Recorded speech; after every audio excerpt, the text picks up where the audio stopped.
Boa noite. Boa noite. No 10º dia da guerra, a Ucrânia acusa a Rússia de descumprir o cessar-fogo. A trégua tinha sido anunciada pelos próprios russos para permitir a retirada dos moradores de 2 cidades. Mas autoridades ucranianas afirmam que o bombardeio na região não foi interrompido. A Rússia apresenta uma versão diferente e alega que nacionalistas ucranianos impediram a saída dos civis. As negociações vão ser retomadas na segunda-feira. Ataques aéreos em diversas cidades aumentam o drama da população. E a ONU estima que o número de refugiados passe de 1,5 milhão até amanhã. Vamos perceber a quantidade de seres humanos fugindo por uma ponte completamente quebrada, com um carro virado na ponte. Um cenário apocalíptico. O presidente russo Vladimir Putin sobe o tom e afirma que as sanções impostas pelo Ocidente equivalem a uma declaração de guerra. O presidente ucraniano Volodymyr Zelensky pede que os Estados Unidos parem de importar petróleo da Rússia e ajudem a Ucrânia a conseguir aviões de combate. Em diferentes partes do mundo, manifestantes protestam contra a guerra promovida por Vladimir Putin. E aqui no Brasil, o deputado estadual de São Paulo, Arthur Duval, vai ser investigado pelos comentários machistas sobre as mulheres ucranianas. A partir de agora, no Jornal Nacional. Fracassou o cessar-fogo combinado para a retirada de mais de 200 mil civis de 2 cidades no sudeste da Ucrânia neste sábado. O governo ucraniano acusou as tropas russas de não pararem os ataques na região do corredor humanitário.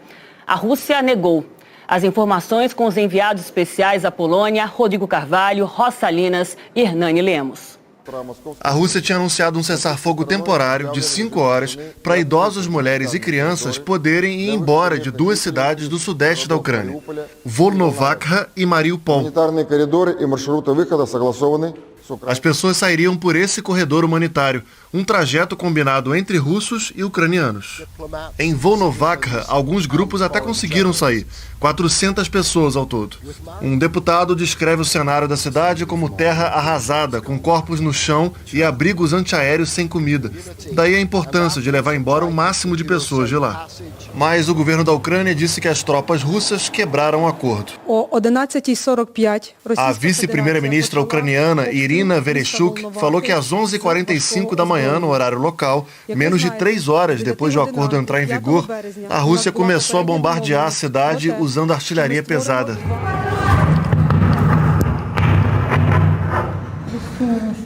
A prefeitura da outra cidade do acordo, Mariupol, chegou a organizar 50 ônibus para tirar os moradores, mas logo suspendeu o plano. Num comunicado, autoridades locais pediram aos moradores que voltassem aos abrigos subterrâneos da cidade. Mariupol está sem água, sem luz e sem aquecimento. É inverno na Europa. O Ministério da Defesa russo disse que abriu sim corredores humanitários na manhã desse sábado, mas que nacionalistas ucranianos teriam impedido a saída de civis. A retirada de moradores das 2 cidades vai ficar para outro dia. O plano era retirar 200 mil pessoas hoje. Enquanto isso, em outras regiões do país, mais ataques. Na cidade de Bilatskeva, a 85 quilômetros da capital Kiev, o ataque aéreo tinha acabado de acontecer quando os bombeiros chegaram. O vídeo divulgado pela Polícia Nacional Ucraniana mostra alguns prédios destruídos. Em outro lugar, nos arredores de Kiev, a vila de Bishiv, moradores se reuniram para juntar os cacos. Um ataque russo matou uma pessoa, feriu 4 e destruiu um centro cultural. Sergei, morador da área, disse: "É como na Síria, sempre acompanhei as notícias de lá, assisti a tudo. Nunca pensei que os russos viriam até aqui. É uma tristeza, mas os ucranianos vão estar sempre fortes. Glória à Ucrânia."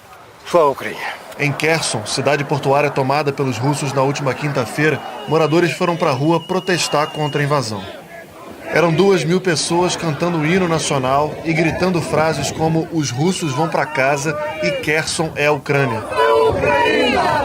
Esse foi o primeiro grande centro urbano a cair nas mãos das tropas da Rússia. Também nesse sábado, o Ministério da Defesa russo divulgou um vídeo de helicópteros disparando contra alvos ucranianos, num local não identificado. Na cidade de Irpin, uma equipe de TV turca capturou uma explosão forte. A coluna de fumaça era imensa. O motorista do carro da frente ficou desnorteado. Em Kharkiv, segunda maior cidade do país, as forças armadas da Ucrânia disseram ter apreendido tanques e outros veículos blindados da Rússia. Nos arredores de Chernihiv, no norte do país, uma das casas pegando fogo depois de um ataque russo era dessa mulher. Meus 4 cachorros morreram queimados. Tudo estava queimando ao nosso redor. Ficamos sem nada. O que os russos estão fazendo? Outra casa era dessa senhora, que ali mesmo, vendo tudo arder, botou para fora a raiva que sente de Vladimir Putin. O que você fez com a minha casa e com o meu país, seu fascista? Como que o mundo inteiro não consegue parar esse homem? A guerra na Ucrânia já dura 10 dias e, sem qualquer sinal de que vai acabar logo, continua expulsando milhares de pessoas para países aqui do leste europeu. A ONU afirmou hoje que o número de refugiados pode chegar a 1,5 milhão nesse domingo. Já é fato. O mundo não viu uma crise de refugiados tão rápida assim desde a Segunda Guerra Mundial. O presidente da Ucrânia, Volodymyr Zelensky, disse hoje que tem certeza que em breve vai poder dizer ao povo ucraniano: volte, volte da Polônia, Romênia, Eslováquia e de outros países amigos. Volte porque não há mais ameaça. Estamos pensando no futuro de todos os ucranianos quando a guerra acabar, em como reviver nossas cidades, como restaurar a economia. Mas a realidade está muito longe disso. O número atual de refugiados, 1.300.000, representa 3% da população do país. Ainda tem muita gente querendo sair da Ucrânia. A estação de trem da cidade de Lviv, caminho para quem quer ir para a Polônia, está abarrotada. Uma terceira rodada de negociações foi marcada para a próxima segunda-feira. Nesse 10º dia de guerra, o jornalista Gabriel Chain acompanhou a fuga de moradores de uma cidade próxima à capital, Kiev. Hoje o meu produtor local ele me ligou bem cedo falando, olha, está tendo um avanço russo numa cidade que chama Irpin. Eu estive nessa região, que era até o aeroporto de Hostomel, onde estão acontecendo as maiores batalhas agora nos arredores da capital da Ucrânia. É uma estrada deserta, com muitas barricadas, tanques ucranianos por diversas partes, escondidos em algumas localidades estratégicas. Bem antes de Irpin, quando a gente estava numa rua deserta, numa estrada, na verdade, eu já comecei a presenciar e filmar muitos e muitos refugiados andando na beira da estrada, indo na direção contrária da que eu estava indo. Quando eu cheguei próximo, eu pude perceber a quantidade de seres humanos fugindo por uma ponte completamente quebrada, com um carro virado na ponte. Um cenário apocalíptico. Assim, quando eu cheguei, eu fiquei alguns minutos olhando para aquilo, sem acreditar realmente que aquilo estava acontecendo no ano de 2022. Idosos, crianças, famílias inteiras fugindo por essa ponte. Vários bombardeios, tanto da Ucrânia mandando para a parte dos russos, quanto os russos enviando para a Ucrânia.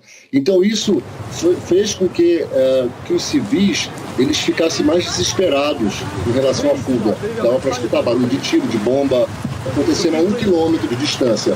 E nesse momento, enquanto os confrontos aconteciam, os civis eram evacuados. Inclusive essa ponte foi destruída pelos ucranianos. Os ucranianos, por uma tática militar, eles destruíram várias pontes que conectam a Kiev, para que isso impeça um possível avanço russo em direção à capital. Vários soldados ucranianos eles iam de carro, pegavam esses civis, porque muitos desses civis são idosos, sem poder se locomover de forma rápida. Então eles iam, pegavam esses civis e traziam até antes da parte quebrada da ponte. Então os civis desciam pela lateral da ponte e atravessavam o rio. O que me impressiona é isso, é a fragilidade dos civis em relação à guerra. Eles tendo que entrar nessa fuga desesperada para não morrer. O presidente ucraniano Volodymyr Zelensky se reuniu virtualmente com congressistas americanos e pediu mais apoio dos Estados Unidos. Já o secretário de Estado americano, Antony Blinken, se encontrou com o ministro do Exterior ucraniano durante uma visita à fronteira do país com a Polônia. O secretário de Estado americano atravessou um posto de fronteira da Polônia com a Ucrânia para se encontrar com o ministro das Relações Exteriores ucraniano, Dmytro Kuleba. Antony Blinken disse que a pressão sobre o presidente russo, Vladimir Putin, e o envio de armas para o governo ucraniano vão aumentar até que a guerra acabe. O mundo inteiro está com a Ucrânia e disse que os Estados Unidos ficarão ao lado do país o tempo que for necessário e que os ucranianos vão vencer. Kuleba afirmou que a Ucrânia vai sim vencer a guerra, mas o preço em vidas humanas pode ser muito alto. A Ucrânia precisa de mais sistemas de defesa para lutar nessa guerra. Precisamos de aviões. Se perdermos nosso espaço aéreo para os russos, vai haver mais sangue de civis derramado no chão. Much more blood on the ground. Ele acrescentou que é uma questão de tempo até a OTAN, a Aliança Militar do Ocidente, aceitar a criação de uma zona de exclusão aérea sobre o território ucraniano. Blinken foi ver de perto o drama dos ucranianos que chegam à Polônia. Essa refugiada conta que ouviu as sirenes, teve que passar a noite no porão, mas que o povo continua lutando. O secretário de Estado respondeu que a resistência da Ucrânia é uma inspiração para o mundo inteiro. Estamos unidos contra a agressão russa. Não são apenas palavras. Estamos agindo para apoiar os ucranianos e punir os russos para que as pessoas possam voltar para casa. Mais cedo, em Varsóvia, Blinken se encontrou com o ministro das Relações Exteriores da Polônia e disse que os dois países estão mais unidos do que nunca num momento em que a liberdade, a democracia, a paz e a segurança estão diante da maior ameaça desde a Segunda Guerra Mundial. A Polônia é uma aliada estratégica na guerra e o país que recebe mais refugiados da Ucrânia. O presidente Joe Biden enviou tropas americanas para lá e pediu ao Congresso para aprovar um pacote de quase 3 bilhões de dólares em ajuda humanitária.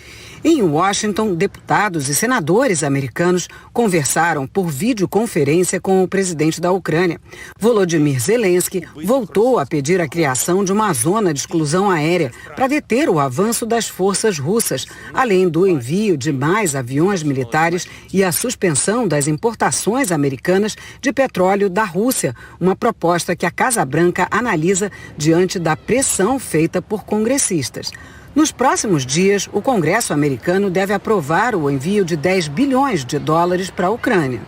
O Departamento de Estado americano divulgou um comunicado urgente dizendo que os americanos que vivem na Rússia devem deixar o país imediatamente. O documento alerta que eles podem ser perseguidos arbitrariamente pelas forças de segurança russas. Avisa que os voos estão limitados e que a embaixada não pode ajudar todo mundo. O presidente russo Vladimir Putin disse hoje que as sanções impostas pelos países do Ocidente equivalem a uma declaração de guerra. No dia a dia, os russos sofrem cada vez mais com a debandada das empresas estrangeiras. Sábado para encher as sacolas e sair o quanto antes das lojas. Em breve, o estoque vai acabar. Hoje, a marca de roupas Zara anunciou o fim das atividades na Rússia. A gigante sul-coreana da área de tecnologia Samsung também. Outra empresa a deixar o país em retaliação à guerra na Ucrânia vem do setor financeiro, a PayPal. A lista aumenta a cada dia e perturba um povo que abraçou forte o capitalismo nas últimas 3 décadas, desde o fim da União Soviética. Por sinal, essas sanções impostas à Rússia são equivalentes a uma declaração de guerra.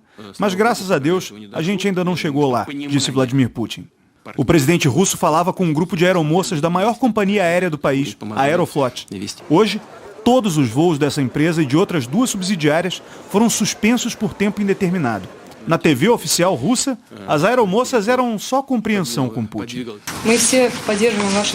Nós apoiamos todas as suas ações, mas a operação especial não poderia ter sido evitada, perguntou uma delas, usando o termo escolhido por Putin, que proibiu a palavra guerra. Putin deixou entender que não, porque nas palavras dele, os ucranianos estavam atirando nos russos da região de Donbass como se fossem cachorros vira-latas. Em meio às novas leis de controle à imprensa aprovadas ontem pela Duma, a Câmara Baixa do Parlamento Russo, o sentimento de perda de liberdade cresce no país. Um passo ainda mais severo para os russos seria a aplicação de uma lei marcial. Mas Putin descartou essa opção, pelo menos por enquanto. Ele disse que a lei marcial só seria aprovada em caso de agressão vinda do exterior. E eu espero que não tenhamos uma situação assim, completou. O presidente também mandou um recado para qualquer país que ajude a Ucrânia a estabelecer um espaço de exclusão aérea, o que significaria abater aviões que violassem essa medida. Quem se mover nessa direção será visto por nós como um participante do conflito militar, alertou. Para os líderes ucranianos, Putin avisou: se continuarem se comportando como estão, ou seja, tentando se aproximar do Ocidente e resistindo à invasão russa, vocês podem colocar em risco o futuro da Ucrânia como um país. Nos primeiros dias de guerra, o presidente da França, Emmanuel Macron, e o primeiro-ministro da Alemanha, Olaf Scholz, concentraram neles os diálogos diretos com Vladimir Putin. Hoje, um novo personagem surgiu, e foi além de uma conversa por telefone. Naftali Bennett, o primeiro-ministro de Israel. Ele pegou um avião e foi encontrar o presidente russo em Moscou em pleno Shabat, o dia do descanso. Pela religião judaica, não se deve trabalhar entre o pôr do sol das sextas-feiras e o pôr do sol dos sábados. Mas abre uma exceção para ocasiões em que trabalhar significa preservar a vida humana. Naftali Bennett se ofereceu para ser um mediador na guerra entre Rússia e Ucrânia, mas antes mesmo da viagem, as autoridades israelenses já descartavam uma solução imediata. Israel é um aliado histórico dos Estados Unidos, condenou a invasão russa à Ucrânia, tem declarado solidariedade ao governo de Volodymyr Zelensky, mas já afirmou que irá manter contato com Moscou numa tentativa de aliviar a crise diplomática mundial. Mais duas empresas, Visa e Mastercard, anunciaram a suspensão das operações na Rússia por causa das sanções. Cartões com essas bandeiras emitidos por instituições financeiras estrangeiras não vão mais funcionar no país. Hoje foi mais um dia de protestos contra a invasão russa à Ucrânia. Milhares de pessoas foram às ruas em várias cidades do mundo. O protesto foi entre os consulados da Ucrânia e da Rússia em Munique. Os manifestantes entrelaçaram também o Ocidente como parte de uma solução. A mulher disse que despreza qualquer tipo de guerra e precisava dar o exemplo. Foi um abraço de mais de 4 quilômetros nos ucranianos. Uma corrente que chegou até Tóquio. O cartaz japonês expõe um presidente que se alimenta de sangue. O protesto em Paris diagnostica a loucura de Vladimir Putin. A praça soltou o grito de assassino. E a emoção também. Esse ucraniano aprovou as sanções, mas quer mais: que a OTAN proíba voos na Ucrânia. A aliança já explicou que esse gesto arriscaria uma terceira guerra mundial. Descartou essa possibilidade. Em Roma, o barulho. Os italianos chamaram a atenção dos líderes mundiais. Uma manifestação de levantar o moral no meio da tristeza. Esse estudante disse que é contra a OTAN e contra Putin também. Ele cobra uma Europa mais forte. É o mesmo desejo dos atletas ucranianos. E os atletas ucranianos querem a Ucrânia dentro dela. Eles cantaram a paz durante a Paralimpíada de Pequim. Um protesto de meia hora no coração de um dos principais aliados de Putin. Em Tel Aviv, ucranianos, israelenses e russos criticaram a Rússia. O Kremlin acusa o presidente da Ucrânia de chefiar um governo neonazista. Zelensky é judeu e pediu ajuda do primeiro-ministro israelense para mediar o conflito. Os londrinos não vieram só mostrar indignação. O protesto cobrou mais ajuda e, como em outras capitais, pressiona os governos a adotarem mais sanções contra a Rússia. O primeiro-ministro britânico está respondendo à opinião pública. Boris Johnson anunciou hoje que vai apresentar uma nova lei para facilitar a aplicação de sanções e disse que Putin só enxerga a pulverização de inocentes como solução para o beco sem saída que ele se meteu. O Fantástico de amanhã vai mostrar como a guerra está ameaçando o sonho de brasileiras que esperam o nascimento de seus bebês. A seguir, o Ocidente aumenta a pressão sobre os bilionários russos. E o deputado Arthur Duval vai ser investigado pelos comentários machistas sobre mulheres ucranianas. O Conselho de Ética da Assembleia Legislativa de São Paulo deve abrir um processo na semana que vem para investigar o deputado estadual Arthur Duval, do Podemos, pelos comentários ofensivos e machistas sobre mulheres ucranianas. Os áudios que o deputado Arthur Duval enviou para um grupo de amigos vazaram na internet e causaram indignação. O parlamentar, conhecido como Mamãe Falei, fez comentários ofensivos e machistas sobre mulheres ucranianas. Elas olham, cara. Elas olham e vou te dizer, são fáceis, porque elas são pobres. Não peguei ninguém, mas eu colei em 2 minas, que a gente não tinha tempo, em 2 grupos de mina e, assim, é inacreditável a facilidade. Em outro trecho da conversa, o parlamentar chega a citar as refugiadas que tentavam fugir da guerra. Eu nunca na minha vida, nunca vi nada parecido assim em termos de mina bonita. Assim, a fila das refugiadas, irmão. Assim, imagina uma fila, mano, nem sei, eu tô sem palavras, cara. Tipo uma fila, de 200 metros mais. Só deusa. Só Deus, assim. Se você pegar a fila da melhor balada do Brasil, na melhor época do ano, não chega aos pés da fila dos refugiados aqui. Nas mensagens, ele ainda diz que quer voltar à Ucrânia quando a guerra acabar. Eu tenho 35 anos, cara. Eu nunca vivi isso. E eu nem peguei ninguém aqui. Mas eu falo assim, só a sensação de saber que eu poderia fazer e sentir como é o game. Enfim, já sabem, né? Já tô comprando minha passagem pro leste europeu pro ano que vem, assim que chegar em São Paulo. Logo que desembarcou no Brasil da viagem à Ucrânia, que ele alegou ser de missão humanitária, o deputado admitiu que gravou os áudios. Confirmo, fui eu mesmo que mandei num grupo de amigos e foi errado, foi zoado, foi ruim, Eu passei uma impressão para as pessoas que não me conhecem de uma pessoa que eu não sou. O que parece? Parece que eu sou, um baladeiro que compra mulheres e eu não sou isso. No início da tarde, Arthur Duval divulgou uma nota em que afirma que retirou a pré-candidatura ao governo de São Paulo. Mais cedo, a presidente do Podemos, Renata Abreu, já tinha dito que a pré-candidatura dele seria reavaliada. Iniciamos, naturalmente, um processo de disciplinar dentro do partido, né? Naturalmente garantindo todo o contraditório, toda a ampla defesa. Mas, de fato, é triste, como mulher, a gente ouvir essas declarações. Numa postagem, o pré-candidato à presidência, Sérgio Moro, que também é do Podemos, repudiou as declarações divulgadas e disse que jamais dividirá palanque ou apoiará pessoas com esse tipo de opinião e comportamento. A Sociedade Ucraniana do Brasil, uma entidade civil para a preservação cultural, declarou que se aproveitar de fragilidades de qualquer nível em um estado de guerra é, além de condenável, desumano. O deputado Arthur Duval deve enfrentar um processo no Conselho de Ética da Assembleia Legislativa de São Paulo. Deputados da Alesp já prepararam representações contra o parlamentar por quebra de decoro.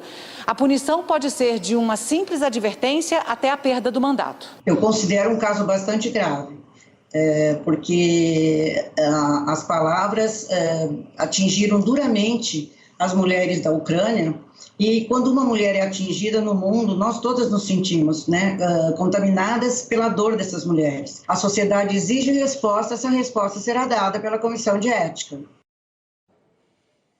A Secretaria da Mulher da Câmara dos Deputados divulgou uma nota repudiando as falas do deputado. E o presidente da Comissão de Direitos Humanos do Senado, Humberto Costa, do PT, afirmou que vai pedir a convocação de Arthur Duval para explicar as declarações. A polícia italiana confiscou mansões e iates de 4 bilionários russos que estão incluídos na lista de sanções impostas pela União Europeia. Os bens valem quase 800 milhões de reais. Desde o início da invasão da Ucrânia, outros países, como Estados Unidos e França, também impuseram sanções com foco na elite russa.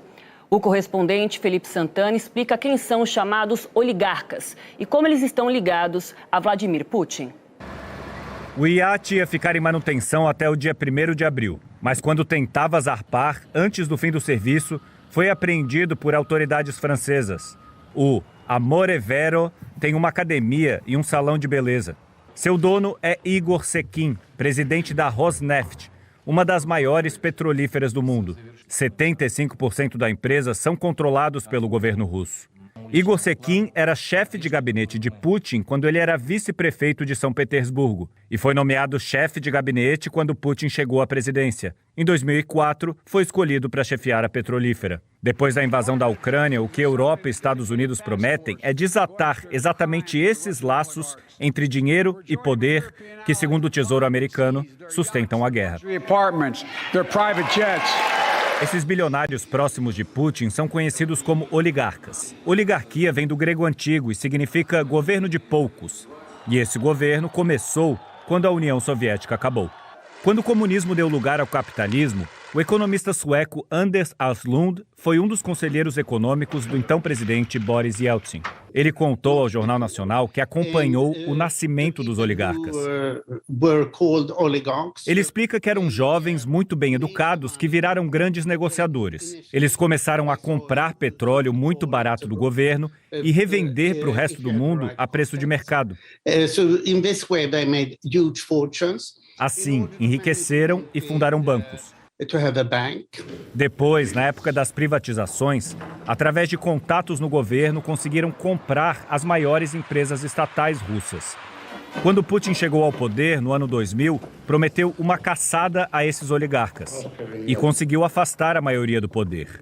Mas acabou colocando no lugar deles uma nova leva de oligarcas. Dessa vez, submissos a ele, segundo Aslund. Bill Browder administrava um dos maiores fundos de investimento na Rússia. Depois que ele foi expulso pelo governo de Putin, começou a colaborar com os Estados Unidos na caça aos oligarcas. Segundo ele, Putin recebe uma porcentagem nos negócios dos amigos que ajudou a enriquecer. Ele afirma que Putin não pode ter essa riqueza no nome dele. Portanto, ela é mantida em bens em nome desses amigos ou de terceiros no exterior.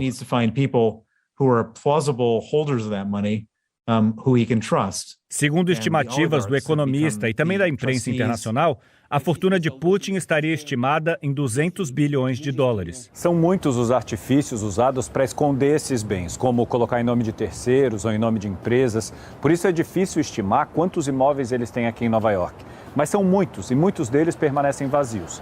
Essa casa aqui, por exemplo, foi comprada em 2008 por 45 milhões de dólares pelo oligarca Oleg Deripaska, que foi banido dos Estados Unidos, acusado de assassinato, suborno, extorsão, lavagem de dinheiro e de ser muito próximo de Vladimir Putin.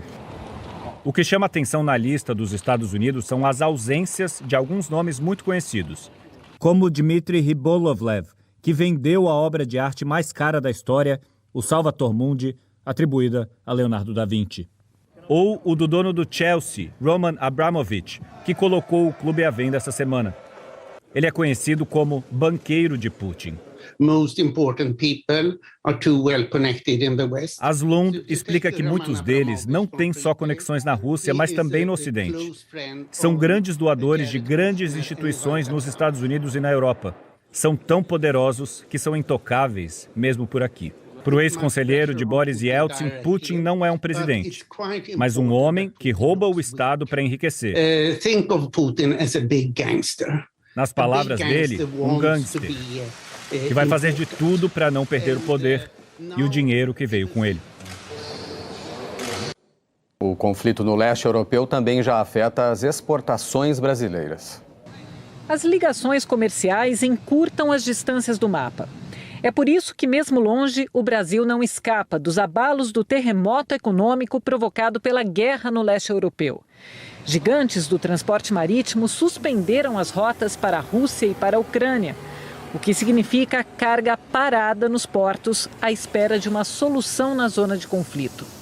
A Associação Brasileira de Operadores Logísticos diz que a movimentação de pelo menos 2 dos 5 produtos mais exportados para a Rússia já caiu nessa semana. Uma queda de até 15% por dia no caso das cargas de frango e de até 25% nos contêineres de amendoim. O momento é de cautela e o setor de logística vem se preocupando sobretudo com a segurança dos seus funcionários locais que estão ali trabalhando no dia a dia, não interrompendo a cadeia de suprimentos. Os exportadores dizem que o gargalo logístico é, nesse momento, o maior problema que enfrentam e que cria outros, numa espécie de efeito cascata. Se a carga que já tinha sido comprada não chega, não há razão para se fazer novas encomendas. E isso impacta a produção brasileira. O presidente da Associação Brasileira de Proteína Animal diz que a Rússia está entre os 10 maiores compradores do Brasil e que a solução é buscar novos mercados. Essas vendas que a gente fazia para a Rússia representavam 2,5% das exportações totais do Brasil de carne de frango e 0,8% das exportações totais de carne suína. Vai diminuir um pouco as exportações, mas como nós vendemos para mais de 150 países no mundo, vai se conseguir realocar essa produção que era destinada à Rússia para outros mercados sem nenhuma ruptura do comércio brasileiro. As exportações para a Rússia também são afetadas por decisões tomadas fora do Brasil. É o caso da fabricante sueca de caminhões Scania, que na Europa anunciou a interrupção das entregas de veículos e peças de reposição. A filial brasileira seguiu a orientação da matriz e também parou de exportar para a Rússia. A Mercedes-Benz do Brasil também deixou de produzir motores para veículos pesados que eram vendidos aos russos. E a empresa brasileira Embraer, assim como as estrangeiras Boeing e Airbus, anunciou que não vai mais vender peças e aeronaves para a Rússia. O professor de Economia Internacional do INSPER lembra que o banimento dos maiores bancos russos do SWIFT, o sistema de pagamentos internacional, ainda vai trazer mais impactos às exportações. A economia mundial vai sentir, principalmente a economia da Europa. Ela vai sentir essa diminuição do comércio internacional, tanto da economia europeia, dos Estados Unidos, da Ásia, e não tem como o Brasil não ser afetado numa hora dessas. A seguir, os números da pandemia aqui no Brasil. E um alerta para a lentidão na vacinação das crianças contra a Covid. Agora vamos aos números da pandemia e da vacinação reunidos pelo Consórcio de Veículos de Imprensa, hoje com Michele Barros, em São Paulo. Oi, Michele, boa noite. Oi, Aline, boa noite para você, para o Paulo Renato, boa noite a todos. Nas últimas 24 horas foram 645 mortes por Covid no país. São 651.988 vítimas desde o começo da pandemia. De ontem para hoje foram 55.821 novos casos conhecidos, já são mais de 29 milhões de casos. A média de casos está em queda de 60%, comparando com 2 semanas atrás, está em 41.006 casos por dia. A média de mortes também em queda de 49%, está em 428 óbitos por dia. No mapa, o Distrito Federal aparece em cinza porque não divulga dados aos fins de semana. Nenhum estado está com alta na média de mortes. Alagoas está em estabilidade e 25 estados em queda. Agora vamos ao retrato da vacinação. 20 estados divulgaram as informações neste sábado. Panorama das últimas 24 horas. 50 mil pessoas tomaram a primeira dose da vacina contra a Covid, pouco mais de 100 mil a segunda ou a dose única e quase 228 mil a dose de reforço. O total é de 378.416 vacinados. Do começo da vacinação até aqui, 80,53% da população total recebeu a primeira dose. Agora, em relação à população vacinável, que tem 5 anos ou mais, 86,43%. As 2 doses ou a dose única foram aplicadas em 72,49% de todos os brasileiros. Dos que têm 5 anos ou mais, quase 78%. A dose de reforço foi aplicada em 30,71% da população total.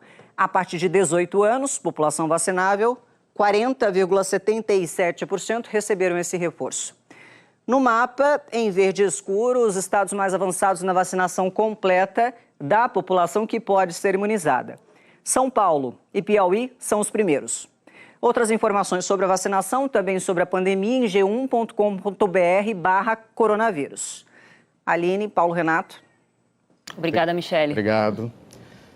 Em quase 50 dias da vacinação infantil contra a Covid, 9.600.000 crianças de 5 a 11 anos receberam a primeira dose. Menos da metade do público total dessa faixa etária. Como pode uma picadinha no braço transformar tanta coisa? Feita a vacina. E aí, doeu? Não, doeu nada. Tô muito feliz de tomar vacina. Parece que a vida deu um salto para melhor. Não é, Isabel? As minhas amigas mais velhas elas já tinham tomado. Fiquei muito feliz, né? Porque todo mundo quer se imunizar, né? Quer tomar vacina. Antes era em casa o tempo todo, longe dos amigos, dos professores, longe do recreio. Alguns alunos desse colégio no Rio de Janeiro ficaram quase 2 anos assim. Agora, devidamente vacinados, eles estão de volta. E com tudo. É tipo assim, aí o seu filho pode curtir mais, porque já vai estar mais protegido. Crianças e vacina, uma relação que tem história e tradição aqui no Brasil. A gente sempre se orgulhou de ter um sistema de saúde capaz de imunizar e proteger todos os brasileiros, principalmente os de menor idade. Por isso causa preocupação o número de crianças de 5 a 11 anos vacinadas até agora. Alguns estados com muitas doses de vacina, outros com pouquíssimas doses, o que faz com que o avanço em cada região seja bastante diferente. Não podemos esquecer do fato de que muitos, famílias e as próprias crianças foram infectados em janeiro pela Covid, o que faz com que precise de um intervalo para essas crianças serem vacinadas, e esse é um fator que deve estar atrasando também a vacinação de muitas delas. O começo dessa campanha também foi marcado por muita mentira e fake news. Em algumas cidades, teve até carro de som contratado para espalhar discursos negacionistas por aí. Nós temos uma cultura de imunização, de vacina há muitos anos. As pessoas, desde que nascemos, a gente já toma a primeira vacina na maternidade. Então a gente já tem esse hábito de fazer vacina. Então não tem por que ter medo. Ao longo da pandemia, no período em que não havia imunização infantil, mais de 300 crianças entre 5 e 11 anos morreram de Covid no Brasil. Por isso é tão importante imunizar, proteger e quanto antes, melhor. Quem aí tomou vacina?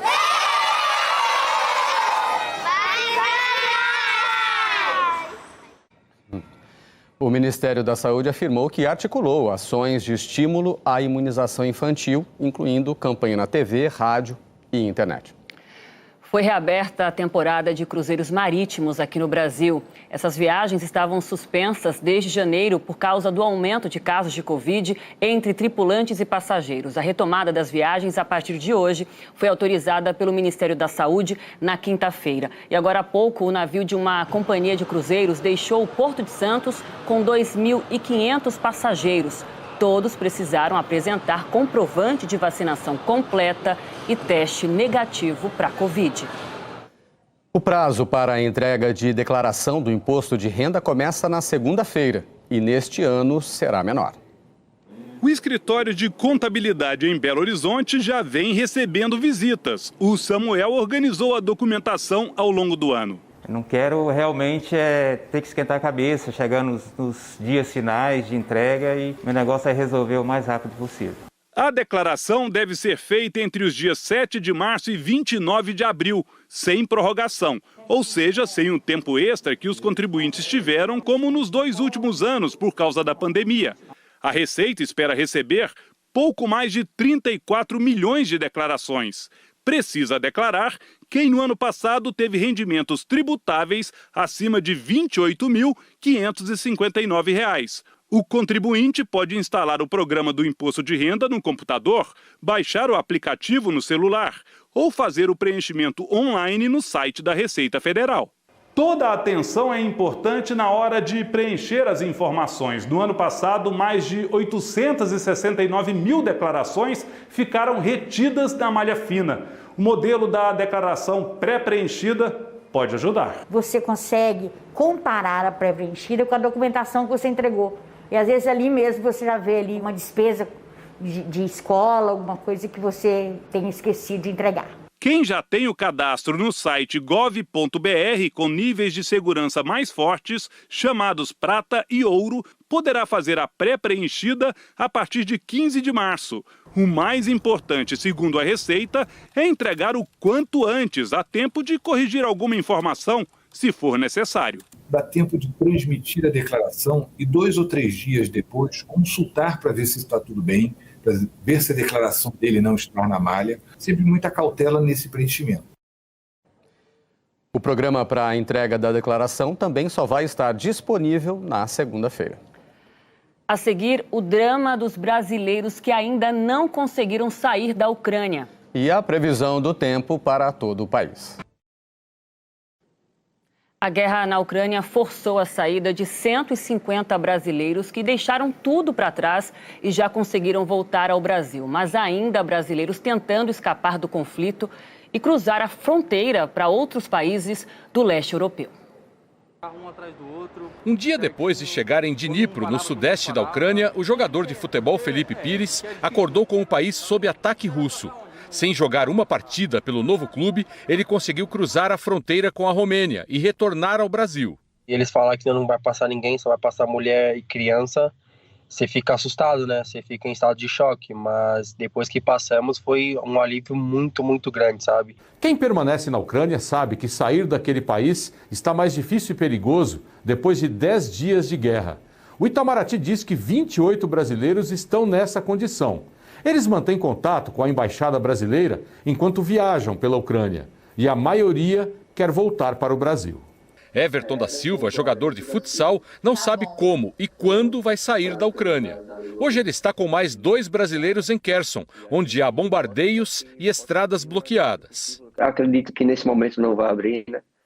Porque se não abriu antes, então agora em todas essas tensões, acredito que vai ser muito difícil de abrir. E a gente torce para que o cessar-fogo, que tenha um cessar-fogo e que a gente possa sair o mais rápido possível.